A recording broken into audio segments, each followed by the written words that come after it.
Hello, lamp classes में आप सभी का स्वागत है। आज हम बात करेंगे मैथ क्लास 6 की एक्सरसाइज 2D।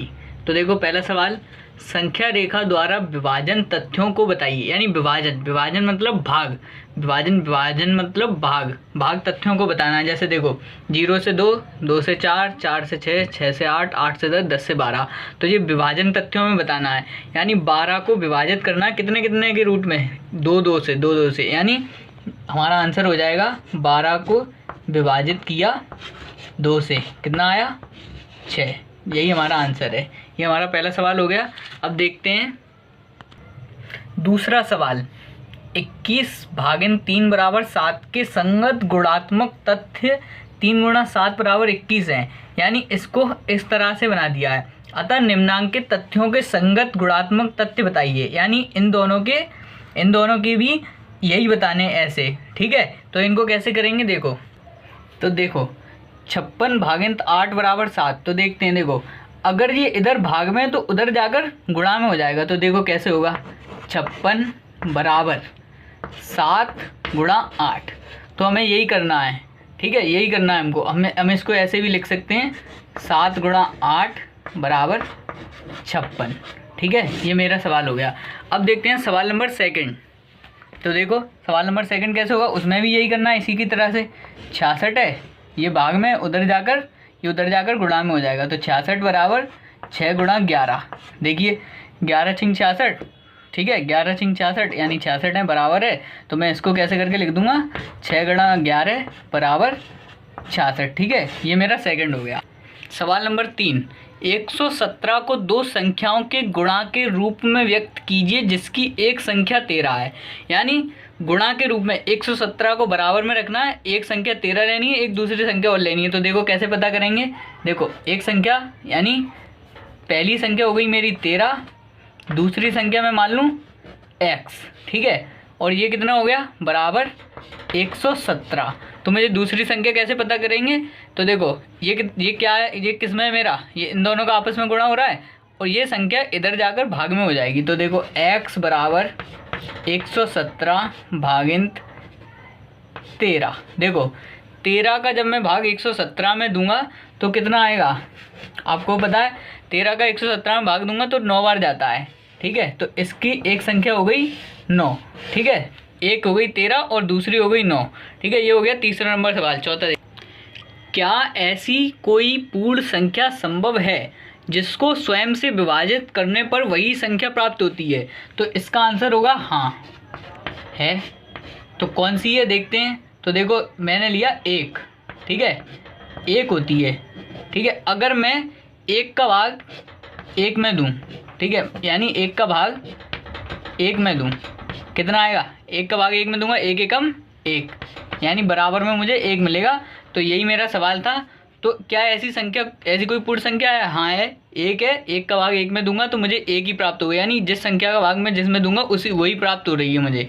तो ये सवाल हो गया चौथा नंबर। अब देखते हैं 5, क्या दो विभिन्न शून्योत्तर पूर्ण संख्याओं के लिए पहली संख्या को दूसरी संख्या से विभाजित करने पर, यानी पहली संख्या को दूसरी संख्या से भाग दें करने पर तथा दूसरी संख्या को पहली संख्या से विभाजित करने पर समान भागफल प्राप्त होता है।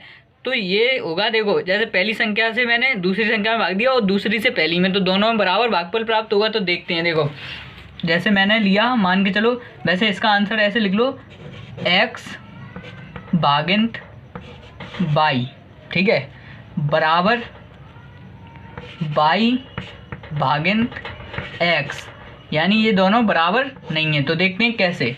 जैसे मैंने दो संख्याएं ली, एक लिया 4, एक लिया 2, ठीक है। तो इनको देखते हैं। जैसे मैंने 4 में x को माना 4, 4 में मैंने 2 से भाग दिया, ठीक है, और इधर बराबर रख लो, ठीक है। 4 में मैंने 2 से भाग दिया, कितना आएगा मेरा, 4 में अगर मैं 2 से भाग दूंगा, 2 दूनी 4, यानी कितना आएगा मेरा आंसर आएगा 2, ठीक है। और मैं यही संख्या ले लूँगी, यानी बाई मैंने किसको माना, 2 को, x किसको, 4 को।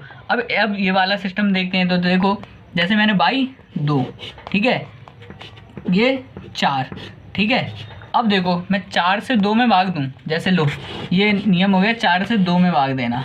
अब दे सकते हो, दिल तो सकता है, लेकिन इसमें पॉइंट में आएगा, ठीक है। और इसमें इसका मतलब क्या था, इसको ऐसे था, ऐसे, ठीक है। 2 से 4 में दिया कितना बार, लो 2 बार हो गया, ठीक है। हो गया कि नहीं, ये तो ऐसे आ गया, लेकिन ये नहीं आ पा रहा है। इसका कितना आएगा, देखो इसका मैं दे के दिखाऊँ तुमको। जैसे 2 का 4 में देंगे, तो जैसे 2 का 4 में, मतलब ये ऐसे लिखा हुआ है, ये बट्टे में लिखा है 2 दूनी 4, यानी इसका आंसर आएगा 1/2। ये दोनों अलग अलग हैं कि नहीं, तो वो आंसर उसका यही हो जाएगा, ठीक है। ये मेरा हो गया सवाल नंबर 5। तो देखते हैं राष्ट्रीय आय एवं योग्यता परीक्षा के ये प्रश्न है अलग से। तो उसका पहला प्रश्न क्या कह रहा है, 80 और 90 के बीच की अभाज्य संख्या। अभाज्य संख्या वो होती है जिनमें सिर्फ 1 से और जो खुद की जो संख्याएं होती हैं उनसे ही भाग जाए और दूसरे किसी से नहीं जाए। तो देखो 81 में 2 से जा सकता, नहीं जा सकता, 3 से जा सकता। 3 का 2 देखते हैं, 3 दूनी 6, 2 बचे 21, 3 7 21, यानी ये वाला नहीं होगा। अब ये देखते हैं, देखो 3 दूनी 6, 2 बचे 23, इसमें नहीं जा रहा। अब ये वाला देखते हैं, 3 दूनी 6, 2 बचे 27, इसमें चला जाएगा। इसमें 81 है, इसमें तो चला ही जाएगा, बचा कितना ये। तो देखो 83 में हमने देख लिया, यहाँ जा नहीं रहा था, यहाँ देख लेते हैं। 3 दूनी 6, 2 बचे 29, 29 में 3 का जाता नहीं है, तो हमारा ये हो गया, ये सत्य है, ठीक है। उसने यही कहा है कि 80 और 90 के बीच की संख्याएं ये रही, ठीक है। ये वाला 80 और 90 के बीच की अभाज्य संख्याएं 83 और 89। अब देखो सवाल नंबर दूसरा, भिन्न पद को छांटना है, यानी इन जो ये पांचों हैं इनमें से जो भिन्न हो उसको छांटना है। तो देखो एक नियम देखते हैं, 6 3 18, 7 5 35, 9 3 27, 5 4 26, 8 7 56। तो देखो 6 तिया 18, ठीक है, 7 गुणा 5 35, 9 तिया 27, 5 चौके कितने होते हैं 20। लेकिन ये नहीं है तो ये अलग है, तो आगे वाला और देख लेते हैं, 8 7 56। तो मुझे पता चल गया ये मेरा अलग है, ठीक है, ये भिन्न पद है मेरा, ये वाला। अब देखते हैं सवाल नंबर 3, लुप्त पद को ज्ञात करना है। 196, 169, 169, 144, 121, 100, और ये यहाँ प्रश्नवाचक चिन्ह है, यानी इसके बाद क्या आएगा। तो देखते हैं 85, 90, 81, 64 या 95। तो देखो ये 14 का वर्ग है, ये 13 का वर्ग है, ये 12 का वर्ग है, ये 11 का है, ये 10 का है, ठीक है। 14, 13, 12, 11, 10, तो 10 के बाद 9, तो 9 का वर्ग कितना होता है 81। तो मेरी संख्या ये आएगी, ठीक है। ये तीनों सवाल हो गए। अगर आपको हमारी वीडियो अच्छी लगी हो तो लाइक करें और चैनल को सब्सक्राइब ज़रूर करें।